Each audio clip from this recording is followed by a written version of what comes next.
Hello everyone, hope you all are doing well. I am Shilpi. So जैसा कि last video में मैंने बोला था कि क्यों ना एक चैलेंज लें जो कि 30 डेज में 30 वीडियोस क्रिएट करेंगे। और सीरियसली मतलब वैसे तो मैं अल्टरनेट डेज पे डाल ही रही थी वीडियोस, लेकिन जब से मैंने ये वीडियो क्रिएट किया, खुद से चैलेंज लिया, मैं एक वीडियो नहीं बना पाई। आज बना रही हूँ ऑलमोस्ट 1 वीक के बाद। पता नहीं क्यों ऐसा होता है कि जब हम कोई चीज़ बहुत ज़्यादा सोचते हैं और सोचते हैं कि नहीं अब तो करना ही है, और वही चीज़ें हमारे हाथ से छूटती जाती हैं। और यही पूरी कहानी है यूट्यूब की, क्योंकि एज़ यूजुअल सबको पता है कि यार कंसिस्टेंसी मैटर करती है, बट वही कंसिस्टेंसी कंटिन्यूस वे में रह ही नहीं पाती है। कुछ ना कुछ ऐसा हो ही जाता है कि हम वीडियोस क्रिएट नहीं कर पाते हैं। और स्टार्टिंग में as a new beginner, as a new creator, ये सबके साथ होता है।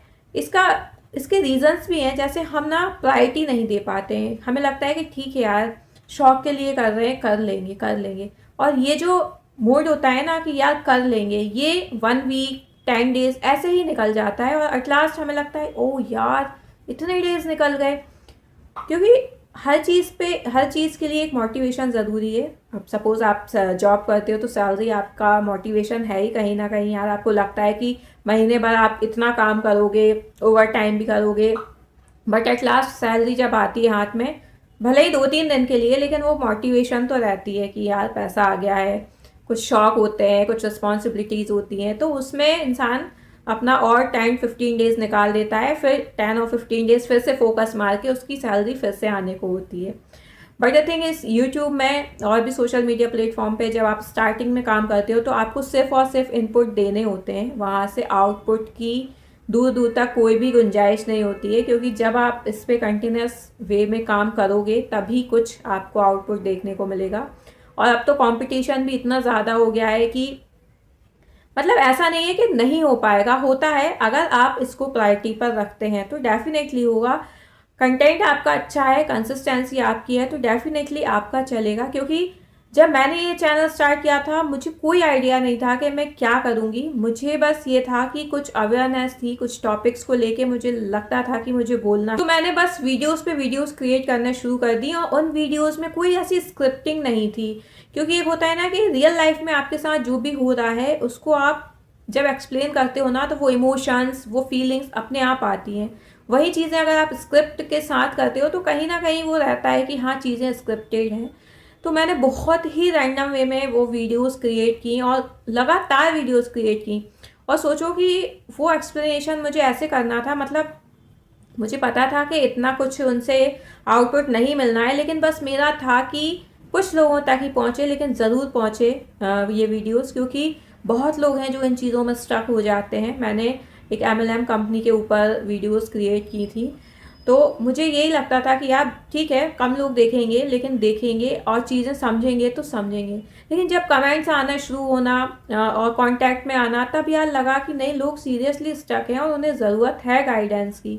तो अगर आपको चीज़ें पता है, आप एक्सप्लेन कर रहे हो, एक तरीके का एक्सप्लेन कर रहे हो, क्योंकि एक चीज़ ये होती है कि आपको खुद से चीज़ें नहीं पता और आप बस बोले जा रहे हो, ऐसा नहीं है। अगर आपके साथ चीज़ें हुई हैं, आप एक्सप्लेन कर पा रहे हो, सामने वाला उस चीज़ को समझ पा रहा है, तो डेफिनेटली वो आपसे इंटरेक्ट करेगा, आपसे अपनी चीज़ों को कनेक्ट कर पाएगा। ऐसे ही तो एंटरटेनमेंट, मूवीज़, इन सब में क्या होता है कि अगर कोई ऐसी मूवी होती है ना जिनसे हम कनेक्ट कर पाते हैं, तो वो हमें अच्छी लगने लगती है कि यार मतलब ऐसा होता है, ऐसा हम फील करने लगते हैं।